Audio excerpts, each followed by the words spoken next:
ঝটপট করে টক ঝাল মিষ্টি আমড়ার আচারের রেসিপিটা শেয়ার করব। নিয়ে নিলাম 2 চা চামচ পরিমাণে পাঁচ ফোড়ন আর 4 থেকে 5টা শুকনা মরিচ। এখন চুলা রাসটাকে কমিয়ে একটু ভালো করে ভেজে নিব, তারপর ঠান্ডা করে গুঁড়া করে নিলেই হয়ে যাবে।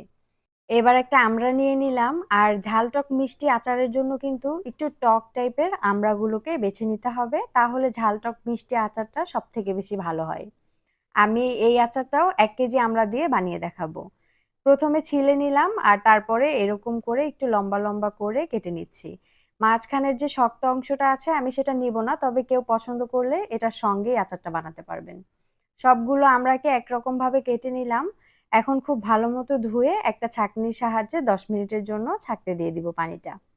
চুলায় একটা প্যান বসিয়ে দিলাম আর দিয়ে দিলাম 1/4 কাপ সরিষার তেল। একটুখানি দিয়ে দিচ্ছি কালি জিরা, আর 3টা রসুনের কোয়া আমি একটু ছোট করে কেটে এখানে দিয়ে দিলাম। সবকিছু 1 মিনিটের মতো ভেজে নিব, আর তারপরে যে আমড়াগুলোকে ধুয়ে রেখেছিলাম না সেগুলো এখানে দিয়ে দিব।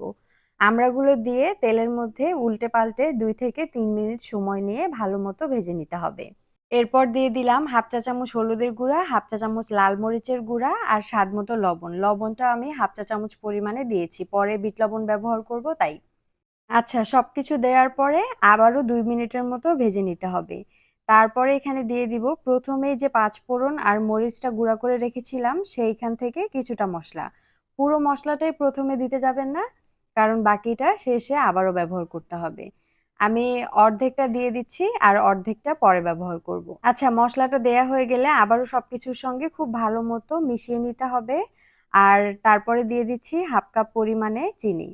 1 কেজি আমড়ার জন্য 1/2 কাপ পরিমাণ চিনিটাই পারফেক্ট। তবে আপনারা যদি মিষ্টির পরিমাণটা বাড়িয়ে দিতে চান সেক্ষেত্রে বাড়িয়েও দিতে পারবেন। আচ্ছা, চিনিটাও দিয়ে দিলাম, আর চিনি দেওয়ার পরে খেয়াল করবেন সবকিছু নরম হয়ে যাবে, অনেকটা পানি ছেড়ে দিবে, আর এই পানির মধ্যেই খুব সুন্দরভাবে আমড়াগুলো সেদ্ধ হয়ে যাবে। আমি ঢেকে দিয়েছিলাম 10 মিনিটের জন্য। 10 মিনিট পর ঢাকনাটা খুলে আবারও খুব ভালো মতো নেড়ে নিচ্ছি। খেয়াল রাখতে হবে নিচের দিকে যাতে কোনোভাবেই লেগে না যায়। আর চুলা রাসটাকে অবশ্যই লোতে রাখবেন, না হলে কিন্তু আচারটা তাড়াতাড়ি হয়ে যাবে, ভালো মতো সেদ্ধ হবে না। আচ্ছা, আমি প্রায় 30 মিনিটের মতো একই রকমভাবে জাল দিয়ে নিয়েছি। এই পর্যায়ে দিয়ে দিচ্ছি 1 tablespoon chilli flakes, 1 tablespoon white vinegar. ভিনেগারটা অবশ্যই ব্যবহার করবেন, তাহলে আচারটা অনেক দিন পর্যন্ত ভালো থাকবে। আপনারা এরকম বেশি করে আচার বানিয়ে সারা বছর সংরক্ষণ করে খেতে পারবেন। আচ্ছা, সবকিছু মিশিয়ে নিলাম আর সবশেষে 1/2 টেবিল স্পুন পরিমাণে দিয়ে দিলাম বিট লবণ।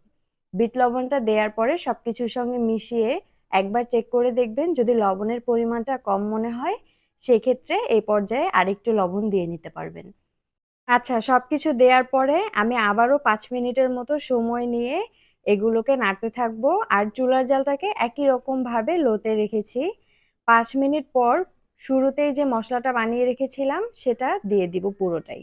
তারপরে 2 মিনিট খুব ভালো মতো নাড়াচাড়া করে নামিয়ে নিলেই আচারটা রেডি হয়ে যাবে। এই আচারটা খেতে দারুণ লাগে, খুবই অল্প উপকরণ দিয়ে মজাদার একটা আমড়ার ঝালটক মিষ্টি আচার রেডি হয়ে গেল। যদি ভিডিওটি ভালো লাগে অবশ্যই লাইক আর সাবস্ক্রাইব করতে ভুলবেন না। আচারটা মুখে দিলেই বুঝতে পারবেন এর টেস্ট কতটা বেশি। আজকের মতো এই পর্যন্তই। আল্লাহ হাফেজ। আসসালামু আলাইকুম।